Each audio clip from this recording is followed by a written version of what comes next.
bienvenue sur le podcast Magicien, un podcast qui va parler tarot, mais aussi d'entrepreneuriat, de liberté et de comment oser prendre sa place. Je m'appelle Fabienne Larnicole, je suis formatrice et coach. J'utilise le tarot comme outil de compréhension de soi et de communication avec l'invisible. Je le transmets à travers mes accompagnements et mes formations. Sur tous ces sujets, je te dévoilerai les coulisses de mon métier et comment le tarot m'a aidé à avancer dans ma vie et à libérer mon potentiel. J'espère que tu pourras y trouver des clés pour vivre ce qui t'inspire. Chaque semaine, seul ou avec mes invités, nous allons explorer ensemble les enseignements du magicien. Alors si tu es prêt ou prête à me suivre, installe-toi et c'est parti pour l'épisode du jour.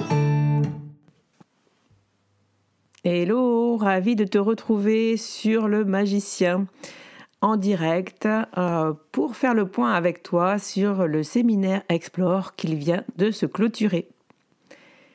Suite au Tarot Festival 2022, l'idée de créer un séminaire en ligne sur le thème du tarot m'est venue. La décision et les premières recherches sont prises en novembre 2022, juste à la suite du lancement de ce podcast. À l'heure où j'enregistre cet épisode, le séminaire est terminé depuis 3 jours et j'ai recueilli beaucoup de témoignages. Je t'avoue que tous ces retours me font extrêmement plaisir. J'ai décidé de faire le bilan, comme celui que j'avais partagé lors du dernier Tarot Festival. Je sais que vous aimez bien suivre les coulisses de ce type d'événement et de connaître la face cachée de ce qui se trame un petit peu en coulisses. Alors c'est parti pour cet épisode que j'ai nommé « Explore, créativité et tarot », bilan personnel du séminaire. Et pour ceux qui auraient manqué cet événement, Explore, c'est un séminaire en ligne avec 8 conférences sur le thème du tarot et de la créativité. Ces conférences ont été enregistrées et il y a du coup un pack de conférences que tu peux acquérir sur mon site. Je mettrai le lien dans la barre de cet épisode et tu pourras du coup toi aussi les retrouver. Les 8 exploratrices qui ont participé au séminaire cette année sont Emmanuelle Iger, Jennifer Pasquet, Marine Lafont, Sandrine de Bormann, Sylvie de Taronaute, Célia Mélesville, Mélodie Miroir et Peggy Lurton. Voilà, donc 8 exploratrices qui m'ont fait le plaisir de participer avec moi à ce premier séminaire en ligne et qui m'ont fait confiance et je les en remercie encore. Tu peux trouver tous les enregistrements aussi sur le podcast. Je les ai interviewées toutes les 8 au moment du séminaire. Mais c'est parti pour mon bilan personnel ce coup-ci, avec un tirage de cartes du point de vue des participants, du point de vue de l'équipe, du point de vue des finances, du point de vue des exploratrices, des participantes, de mon point de vue personnel, et puis une carte pour la suite, comme pour le bilan du Tarot Festival. J'ai tiré une carte à chaque fois, et je vais partir de cette carte pour développer justement ma réponse et mon bilan. Alors c'est parti, première carte du point de vue des participants. Et j'ai tiré du coup la très belle carte du 10 de coupe, ce qui me fait très plaisir, parce que j'ai senti une très belle énergie lors des lives. Et les premiers retours sont vraiment ouf. Je vous remercie énormément si tu fais partie de la team Explore en direct. Merci d'avoir été là. Franchement, je vous l'ai dit, à ce moment-là, j'ai vraiment ressenti un petit peu l'énergie du Tarot Festival. Donc, cette volonté d'apprentissage, de connaître, de découverte, beaucoup de sourires, des personnes qui étaient là en direct, toutes les conférences, les 8 conférences, il y a des personnes qui sont vraiment, qui ont été très, très, assidus et ça a créé un petit groupe effectivement et c'était très très sympa et vous avez été vraiment très très chouette aussi avec les exploratrices en les soutenant avec vos questions, en participant et franchement ce 10 de coupe il a vraiment résonné et je ne pensais pas pouvoir arriver à ressentir cette même énergie que lors du festival et du présentiel. Et franchement, il y a eu vraiment cette belle communauté avec des partages. Et ce qui me fait dire, et très vite je l'ai senti, ce qu'il a manqué, et dans vos retours, c'est revenu. Je pense qu'il a manqué un forum, il a manqué un endroit, soit un groupe Facebook, soit un groupe sur Slack ou un groupe de discussion, enfin un endroit où vous pourriez vous retrouver hors des lives pour continuer à communiquer. Voilà. C'est vrai qu'il y avait juste le chat d'ouvert, puisque vous étiez quand même pas mal de participants sur les lives. On ne pouvait pas discuter en direct, mais vraiment une très belle énergie et je vous remercie. Alors, du point de vue de l'équipe et de la programmation, j'ai tiré la carte du 4 de Pentacle. On a bâti le séminaire ensemble avec Mélissa qui est assistante virtuelle et qui travaille à mes côtés depuis le mois de mai. Elle m'a beaucoup rassurée, aidée au niveau de la technique surtout, c'était ce qui me faisait le plus peur. Et puis sur la construction du modèle économique et du modèle du séminaire. En discutant ensemble, on a pu mettre en place quelque chose qui tienne la route. Et donc ce 4 de Pentacle, moi, il me parle du fait que je n'ai peut-être pas été trop audacieuse pour ce séminaire. Je suis restée avec 8 conférences, des séminaires où il y a beaucoup plus d'interventions, et on a joué la sécurité effectivement en termes de technique. Je me suis pas lancée avec des outils disons que je ne connaissais pas. Je suis restée vraiment dans l'entourage que je connaissais bien au niveau de la technique. Donc les conférences se sont faites sur Zoom. J'ai utilisé Podia pour héberger le festival. J'ai fait avec ce que j'avais comme moyen, mais on reviendra un petit peu plus sur la technique plus tard. Et ça s'est très très bien passé du coup. Alors maintenant, on va faire un bilan au niveau financier. Au niveau de l'argent et de la rentabilité de cet événement. Et là, j'ai tiré la carte de la reine de Pentacle, reine de denier. Alors, l'objectif était ambitieux. Je pensais qu'on pouvait justement, avec les communautés de toutes les exploratrices, arriver à un chiffre élevé de participants au niveau à peu près de 500 personnes. Ça, c'était mon objectif ambitieux, je vous dis tout. Dès le début, j'ai clarifié cet objectif. J'ai senti effectivement dès les premières ventes qu'on allait pas atteindre cet objectif. Et donc, j'ai clarifié et j'ai posé un deuxième objectif à 300 participants. À la fin des ventes de ce séminaire en direct, nous sommes arrivés à 214 participants et très exactement, ce qui fait un chiffre d'affaires de 5 340 €. Il y avait une partie en tarif Early Bird. Je vais vous donner exactement la répartition en bonne reine de denier des frais qui s'accompagnent sur cet événement. Donc 50% de ce revenu va à la rémunération des personnes qui ont travaillé avec moi et aux exploratrices. 10% de ce montant est allé sur le matériel, sur la technique, donc pour payer les plateformes que j'ai utilisé pour héberger le séminaire, donc Podia pour l'hébergement, Vimeo, j'ai dû prendre effectivement un contrat pro sur Vimeo pour pouvoir avoir tous les replays la même semaine, puisque sinon je ne pouvais pas exporter sur Vimeo tous mes replays. Zoom, du coup aussi, on a pris un Zoom grande salle, donc il a fallu payer en plus, et j'ai upgradé aussi mon niveau sur Mailchimp. Je suis passée en payant, du coup, pour pouvoir faire des mails automatisés. Voilà, donc toute cette technique-là, ça a un coût. C'est à peu près 10% du coût du séminaire. 20%, c'est taxes, TVA, etc. Tout ce qui va avec ce genre de rentrée d'argent.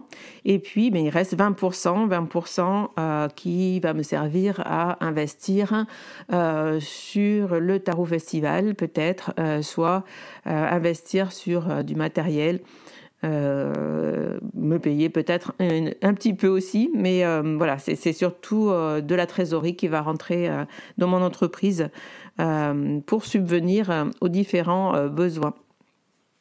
Voilà, donc c'est vrai que cette limite de 214 participants, voilà, avec les frais qui vont autour, bon, je suis très contente de ce chiffre-là. Je suis très contente d'être arrivée à ce niveau-là de vente pour une première. Mais voilà, il y a des améliorations à faire. Et en reine de denier, je pense que on doit pouvoir faire mieux, notamment par rapport à l'organisation de la vente avec les exploratrices et peut-être en cherchant d'autres moyens. Avec du point de vue du coup justement des exploratrices, j'ai tiré la carte du 2 de bâton. Alors les exploratrices, je les appelle comme ça parce que le séminaire s'appelle Explore et qu'il n'y avait que des femmes donc dans ce séminaire. Donc ce sont les 8 exploratrices que j'ai nommées en début de cet épisode. C'était un nouveau format, donc ce 2 de bâton il résonne justement là sur le fait que c'était challengeant. C'était un premier test et du coup, un premier test aussi de savoir comment j'allais présenter aux personnes qui venaient faire ce séminaire leur rémunération, comment on s'organisait justement par rapport à la vente. Donc, j'ai mis en place un système de liens affiliés et avec un minimum de rémunération. Et c'est vrai que c'est toute la complexité de la nouveauté qui fait qu'il fallait arriver à trouver un équilibre entre ce que je pouvais leur proposer et ce qui était intéressant aussi pour elles de faire par rapport à ce séminaire, c'est-à-dire est-ce qu'il était intéressant pour elles de venir participer à cet événement et pour quelles raisons. Donc voilà, tout ça c'était de l'évaluation et je pense qu'on a créé un bel équilibre ensemble. C'était un premier test et je crois que le test est réussi. Alors, de mon point de vue, jusqu'à présent, vous avez vu que les cartes que j'ai tirées étaient des cartes qui étaient bien alignées avec ce que j'avais à dire par rapport à ce séminaire et par rapport à mon bilan. Par contre, de mon point de vue, je viens de tirer la carte du 10 de bâton. Alors, voilà de quoi me parle cette carte-là. J'ai appris énormément de choses sur moi, mais aussi sur la communauté, sur les autres, sur ma façon de me positionner et sur mes limites. Ce séminaire vraiment m'a encore énormément appris de choses. Et pour ça, effectivement, je remercie, effectivement, je me remercie d'avoir avancé sur ce chemin-là. J'ai vraiment adoré animer et proposer ce séminaire. Je me suis vraiment sentie à ma place. Pour moi, ce 10 de bâton, du coup, me rappelle les heures de travail nécessaires pour arriver à ce résultat. Et j'ai appris aussi, comme je vous l'ai dit, sur mes limites et sur mon positionnement. Alors là, je vais faire juste une petite parenthèse. Quand on crée quelque chose de nouveau ou quand on crée quelque chose en général, quand on propose quelque chose à une grande communauté, on a effectivement toujours affaire à des retours qui vont juger ou qui vont vous faire des remarques ou qui vont nous faire des suggestions pour vous dire que vous auriez dû peut-être faire comme ça, que vous auriez dû peut-être faire ça, ou que c'est dommage qu'il n'y ait pas ça, ou c'est dommage que ce soit pas comme ça. Donc c'est vrai que ça, c'est c'est assez challengeant. Hein. Et dans ce 10 de bâton, j'avoue qu'il y a aussi ce côté-là. À un moment donné, je me suis dit, mais bon, ok, donc quoi que tu fasses, de toute façon, il y aura toujours des gens à qui ça ne correspondra pas. Mais à quel moment ? Et c'est comme pour le festival de toute façon, donc ça revient me chercher à cet endroit-là, puisque c'est moi qui décide et puisque c'est moi qui prends la place finalement d'organisatrice de ces événements. C'est à moi justement que l'on vient donner ces réflexions-là, quoi, en fait. Et c'est normal, et c'est complètement normal, et je l'assume. Mais c'est vrai que des fois, c'est un petit peu pesant. Et ce qui a toujours dans la balance, c'est ce 10 de coupe du début et des participants. Ce 10 de coupe qui vient contrebalancer complètement ce 10 de bâton. Mais c'est vraiment, quand on crée un événement, c'est vraiment ces deux cartes qui résonnent. Le 10 de coupe avec vraiment cette joie du partage, d'être ensemble et du lien humain et du lien et du contact social qui est énormément qui est fort et qui nous fait vibrer, qui nous dit et pour lequel on sait pourquoi on fait ce que l'on fait en fait. Sinon ça n'a pas de sens. Et ce 10 de bâton qui fait que pour arriver à ce 10 de coupe, effectivement, il y a forcément, et comme dans toute chose que l'on fait, comme toute partie de notre vie, il y a forcément le pendant, disons l'autre côté de la bascule. Et c'est ce 10 de bâton, c'est-à-dire beaucoup de charges, des fois, qui nous font nous demander pourquoi je fais ce que je fais. Voilà. D'un côté, on sait pourquoi, et de l'autre, on se dit, mais pourquoi ? Bref, c'est un petit peu ça, ce 10 de bâton. Mais voilà, ce séminaire m'a énormément apporté de réflexion et de prise de compréhension sur ma position par rapport aux événements que j'organise et pour la suite. Parlons-en justement de la suite. Et j'ai tiré une carte pour sortir justement de cette énergie du 10 de bâton. Je me suis demandé, et la suite du coup, est-ce qu'Explore a une suite et vers quelle énergie ou vers quel type de compréhension je pourrais aller pour l'améliorer, pour savoir si j'ai envie justement de reproposer un tel événement et quelles seraient les pistes d'amélioration. Et donc, je viens de tirer la carte du 2 de coupe. Alors, le 2 de coupe me parle du fait qu'Explore doit trouver son public avec ce rendez-vous que je souhaite annuel. En attendant, effectivement, je vais faire le point un petit peu plus précisément avec les réponses au questionnaire que j'ai envoyé à tous les participants. Et les retours arrivent petit à petit. Et donc voilà, je ferai le temps de faire ce bilan-là pour comprendre quelles est effectivement les personnes chez qui ça a résonné, vraiment, qui ont vraiment eu beaucoup de plaisir à écouter ces conférences. Je vais écouter aussi les doléances et les remarques, les retours. J'ai aussi déjà fait le point et mon autocritique par rapport à certains points techniques, notamment au niveau des replays et de la construction du séminaire, qui était un petit peu différente des autres façons de faire d'autres séminaires en ligne que j'ai pu voir. La première chose qui changeait dans Explore, c'est que le billet d'entrée était payable, était réglé à l'avance. Ce qui nous permettait, pendant le séminaire, d'être tranquille et de ne pas avoir à vous speeder, disons, pour acheter un pack de conférences, de vous dire l'entrée est gratuite et donc d'accueillir énormément de monde, du coup, sur le séminaire et après d'essayer de vous vendre le pack de conférences en replay. Donc ça, c'est vrai que je n'avais pas du tout envie de vendre pendant 4 jours le pack en vous disant vous n'aurez le replay que 24 heures, sinon vous devez acheter les packs de conférences si vous voulez les écouter. C'est en général un des systèmes de ce genre de séminaire. Donc voilà, moi j'ai décidé de faire l'inverse, d'avoir un ticket d'entrée, disons, on peut dire, que j'ai trouvé d'ailleurs tout à fait, en tout cas j'ai eu des retours tout à fait correct par rapport au prix de ce séminaire. Et derrière, par contre, on était tranquille. On était tranquille pendant le séminaire pour voir les conférences sans vous speeder pour acheter quelque chose d'autre. Voilà, je n'avais rien à vendre d'autre que les conférences d'Explore. Voilà. J'arrive au terme de cet épisode. J'espère que d'être un petit peu rentré dans les coulisses de l'organisation d'un séminaire en ligne t'aura plu. Si tu n'as pas pu assister à Explore en direct. Je te rappelle que du coup, j'ai pris la décision de continuer à vendre le pack de conférences et les replays jusqu'à la fin de l'année.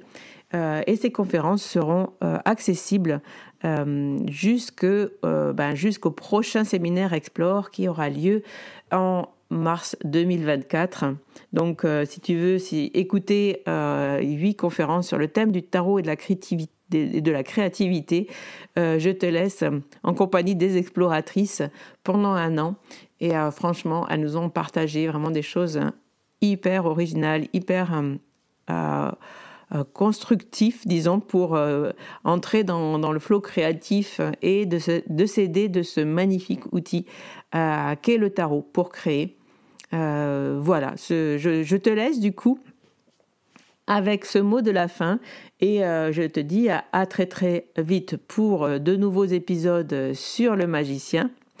Je t'annonce aussi qu'à partir de lundi prochain, donc le 3 avril, tu retrouveras 2 interviews en plus sur le podcast. Nous passons à 6 épisodes par mois, 4 épisodes généraux justement avec la chronique d'Emmanuel en plus, comme d'habitude tous les vendredis matins à 7h, et puis 2 lundis matins par mois.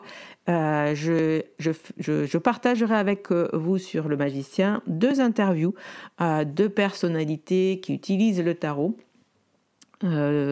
qui sont pas forcément tarologues mais qui utilisent le tarot, et je les interrogerai sur leur pratique et je leur demanderai de vous partager un petit tips, un exercice, quelque chose que vous pourriez peut-être vous aussi